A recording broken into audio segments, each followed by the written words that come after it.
Welcome to Peter and Roughie's football show, and through the summer months we like to stay on air, Roughie. We like to give everyone just a little flavour of the legends of football, and it doesn't get any better than our legend sitting on the chair at the moment, and it is of course former Scotland boss Craig Brown, and of course you've had a long association with Craig. Yes, certainly have. Not as in a managerial career. I think we just missed each other, but we were in Mexico together.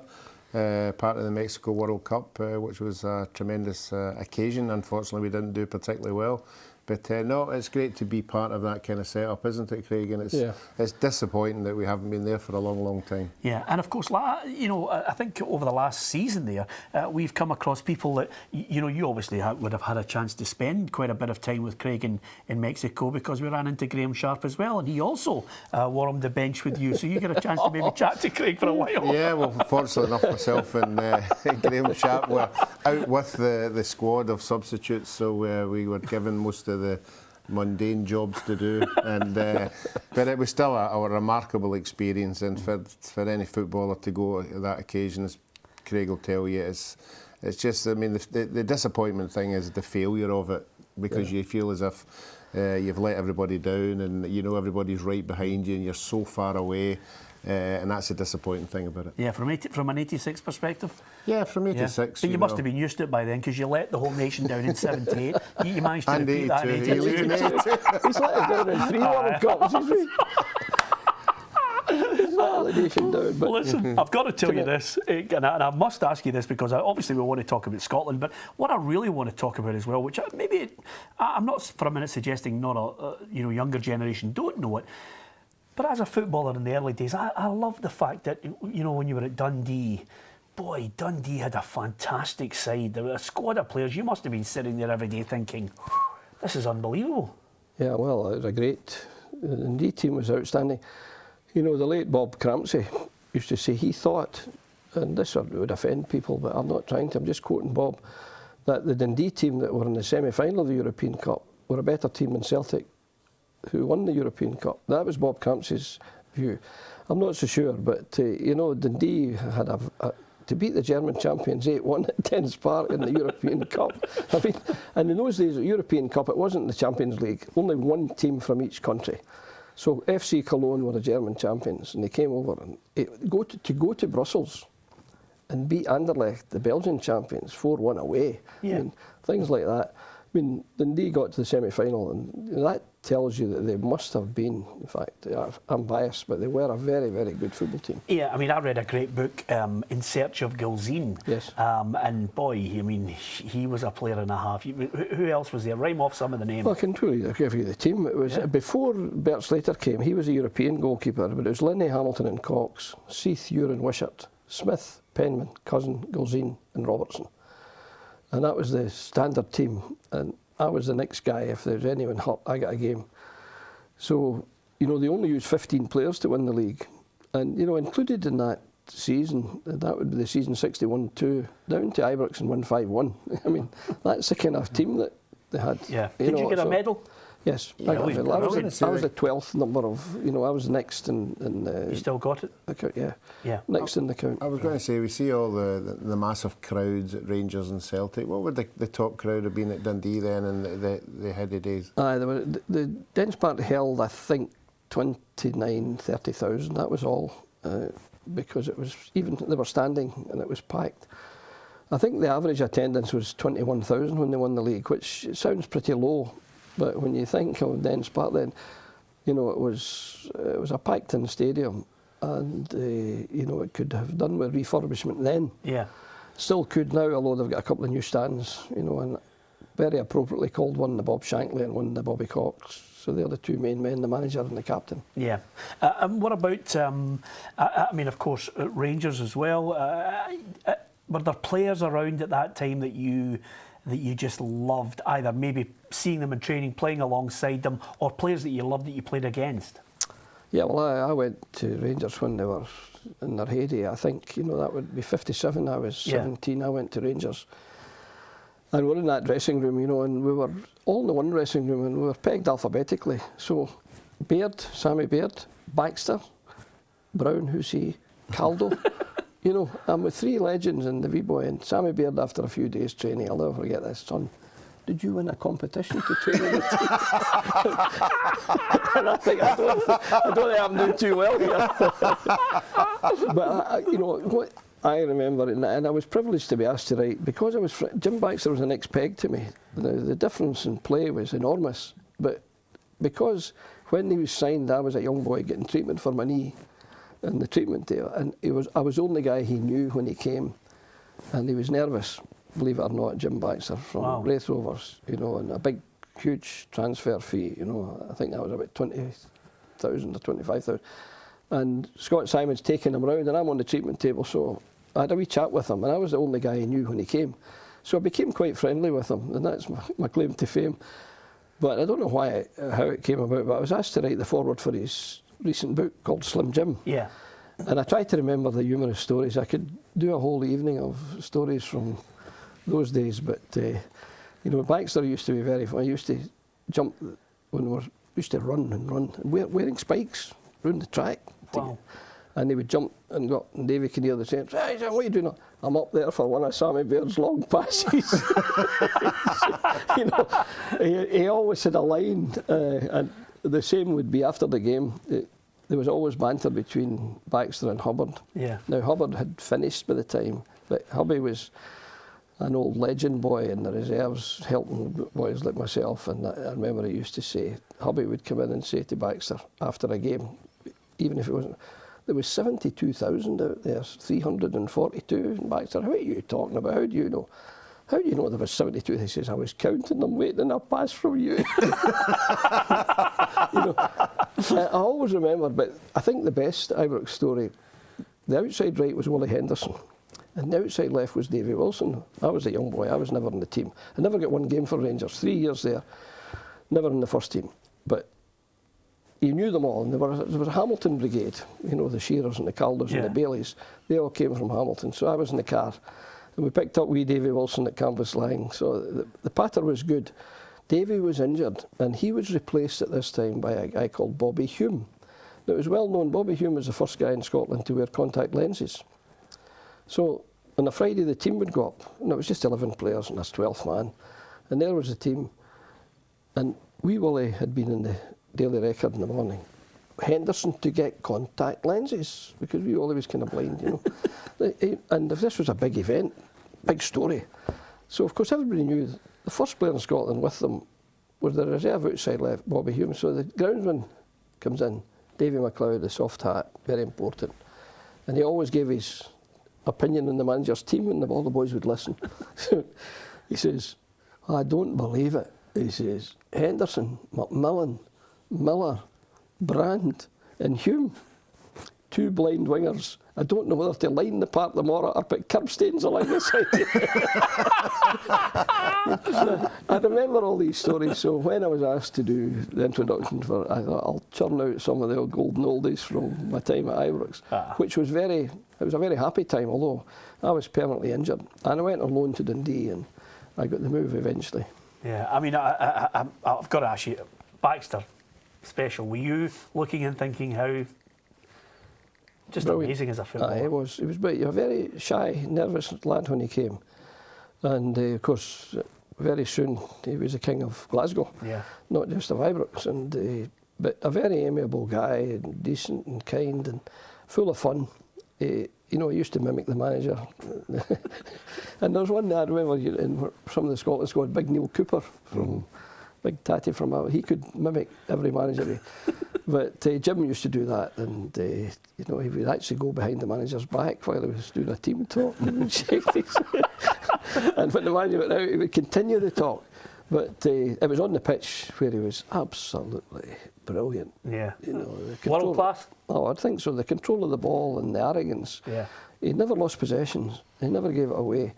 You wouldn't want him to be in a defensive battling team, but you want to give them the ball and say when you go. Yeah, listen, it's great chatting to you, Craig, not only about you know, your career, but of course some of the players you played with as well. Coming up in the next part of the programme, I don't even think I don't even think one programme would do justice to, you know, some of the great memories that Craig undoubtedly has, Roughie. Yeah, I mean, they're the great memories. Obviously, I was of an era just after that, but just to listen to the names that he's talking about there, it'll bring back memories to a lot of people out there. Yeah, absolutely. So, more memories from Craig Brown. I think we might talk about Scotland as well, because some of those great games when he was not only assistant but moving into the manager's chair as well. So Craig Brown is our special guest on these Peter and Roughie summer specials. Join us after the break if you can.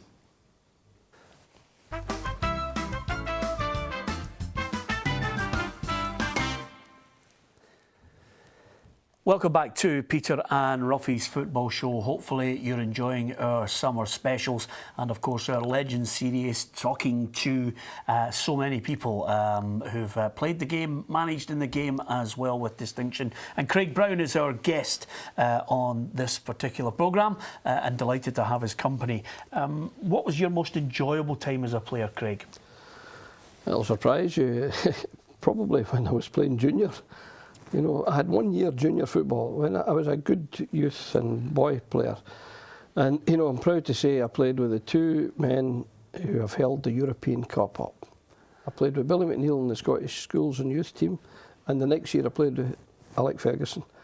And I was a year young when I was in the team. Billy played, and Billy and I were in the Scottish Schoolboys International, under 18. And Billy tells everybody we beat England 3-0 at Celtic Park, you know. And then the following year, Alec Ferguson was in the team. So I was with these two legends of football, you know, and no way could I begin to compare myself with these fellas. But what always is significant, I think, they never forget. And every time I see Billy at certain round, in fact, he got me the Clyde job when he left Clyde to go to Aberdeen. He recommended, I was at Motherwell, he recommended me to the Clyde chairman. So, and then Alec Ferguson, because of the friendship, you know, you roomed with him as a boy. What was I doing in Mexico? I was the Clyde manager, and I was teaching. And I got my classroom door knocked and said, "There's a call for you in the office. Alec Ferguson would like to speak to you." I said, "He must be Joe." He was the manager of Aberdeen. "No, seriously. I'm sure it's Alec Ferguson." I'm saying this will be one of the wind-ups. And I'll never forget, he says, "Oh, Brown, how would you like the holiday of a lifetime?" I said, "Where are we going?" He says, "Mexico." And he says, "And the SFA is paying." I said, "That sounds great, but I need to get off my work." "Well, get off your work. We've got to go for, how long were we in New Mexico, Alan? 3 weeks or there?" Yeah, well, we 3, and then we went away to acclimatise. That's right, that's what I'm saying. We were not the old acclimatised routine. We were in New Mexico. Yeah, but altitude training. It was a holiday. Alex says, this is his words on the phone, "It'll be the holiday of a lifetime, Brown." He said, "We've got 3 games to play, but we won't let that interfere with our enjoyment." Well, you know, so I managed to I asked for unpaid leave of absence. I was working in the College of Education in Ayr, and, you know, they granted me paid leave of absence because they felt it was an honour to go. So the Old Pals Act started, and you said my happiest time. Maybe because I was playing well at that time as a youth player and a schoolboy player. I made a mistake with hindsight going to the big club, to Rangers. I should have gone, because I wasn't even going to get a game there, and then I got an injury. But I had 1 year as a junior player for Coltness United in Wishaw, and I loved it, and I couldn't do a thing wrong that year. That was my best year of my career. You know, and I was picked for the junior international squad when I was only 18, you know, and I was doing really well. But then when I went to Ibrox, I was in the reserves, and the reserves played on the Saturday afternoon, the opposite fixture from the first team. Yeah. And they were getting, if they didn't travel to even Dunfermline or Dundee to see the first team, there would be 7,000 or 8,000 at the reserves. Yeah. I was going to say to you though, it just depends on what way you look at life. I mean, some people, okay, it didn't work out for you at Rangers, you picked up an injury, you probably didn't play as many games as you wanted, but some people would, you know, give their right arm to have that part. Peter, I didn't play any games for Rangers, you know, and it was quite interesting. Recently, I was talking about a young boy, I can't remember his name, who wasn't picked, Ricky Sprague. I didn't pick him, and they said he played for Real Madrid. Yeah. Now, the guy's never played for Real Madrid. He's been signed by Real Madrid. Yes. Now, that's me at Rangers. I was signed by Rangers. I never played for Rangers. Yeah. I was a signing, and therefore you could say I played in their second team a lot, and it was a very, very good second team with some fantastic players. And even when I went to Dundee and initially went into the reserves, they had players like Duke Cowie in the reserve team. I mean, fantastic footballers. And the Rangers reserves were full of... Ian McCall was just finishing, and Harold Davis, Johnny Hubbard. These legends were in the second team. Yeah. Helping the boys, and they did help the boys. Can I ask you though, do you feel, and it's again, sometimes, you mentioned the phrase the old pals act, but in essence that phone call changed your life? Probably, yeah, it did, because after going to Mexico, when we came back, Alec was offered the job. Now, I don't think it's an exclusive, but I think it'll be in his... While we were there, the Arsenal job was up and the Tottenham job was up, and both clubs made representation to Alec. And he was lying in the sunbed in Santa Fe saying, I might be going, he's still the Aberdeen manager, I might be going to Arsenal or Tottenham. Now, I think one director of Arsenal said to a Tottenham director, we're getting Alec Ferguson. No, and both clubs panicked and thought we're going to be left in the lurch here, so they went and got a manager each. I think George Graham went to Arsenal and Ardiles, I think, went to... So Alec, a few months later, September, October, Manchester United were doing poorly, and I think Gordon Strachan recommended him to Martin Edwards. Is that right? That's what happened. That was Alec. That's the sort of chronology of it anyway, but I think he could have, had he said when he was going to the World Cup, I want to go to Arsenal, he'd have been there, or I want to go to Tottenham. But he was considering his options at that point, and I think he had indicated to both of them, I'll tell you, after the World Cup. Wow. And after the World Cup, he was back to Aberdeen. And of course, everything was superb. And you know, when you hear the stories of how well they played and the organisation there, and of course I worked with Archie, who worked with Alec, and you know, you pick up so much. But we didn't see a hairdryer. I didn't see a hairdryer once in Mexico. No, the thing I remember about Mexico is when Alec was in charge, obviously, and the Aberdeen boys were there, Willie Miller, Alec McLeish, and I have to state, and this was a complete 14 minutes before any game was kicked in all series, and Alec Ferguson took the theory that we should enjoy ourselves, we shouldn't relax. And we'd said to Willie Miller, what's Alec like? And he went, this is going to be a nightmare. You know, he's so hard, and we won't get out, we won't get this, there'll be curfews at 10 o'clock, and we're going, oh, this is shocking. And I remember after the first training day, he stopped the bus and he went, right, lads, he said, I want us to go out and have a few beers, 12 o'clock curfew.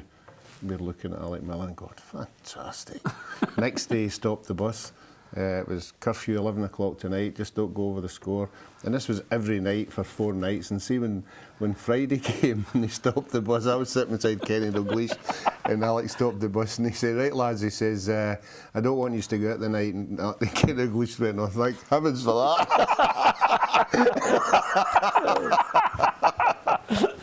Just sums it up perfectly. Listen, we could talk forever and a day about these things, but I don't want to miss out on you as the manager of Scotland. What was your favourite game where you thought, this is it? Well, you know, I was with the SFA for 16 years, and 8 of them I was the assistant. Well, while I was in that job, I was also with the youth teams and the under-21 team. I was full charge of the under-21 team.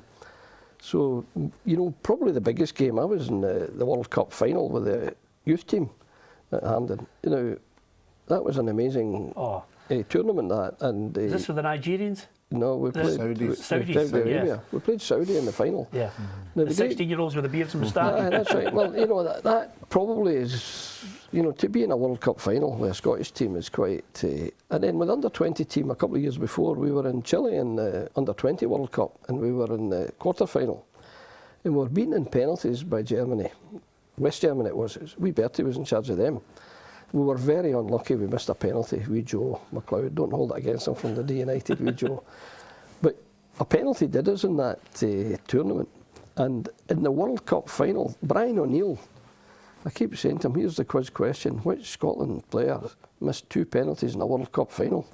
Big Brian missed one during play. Yeah. And then it went to penalty kicks, and he missed the 6th penalty to lose the World Cup. I mean, so we were a penalty kick away from being world champions as youths, and I mean, you can't get a better feeling than that. Although with the Scottish team, I had some wonderful, you know, we beat Germany away, we beat England away, we had some good results with the Scottish national team.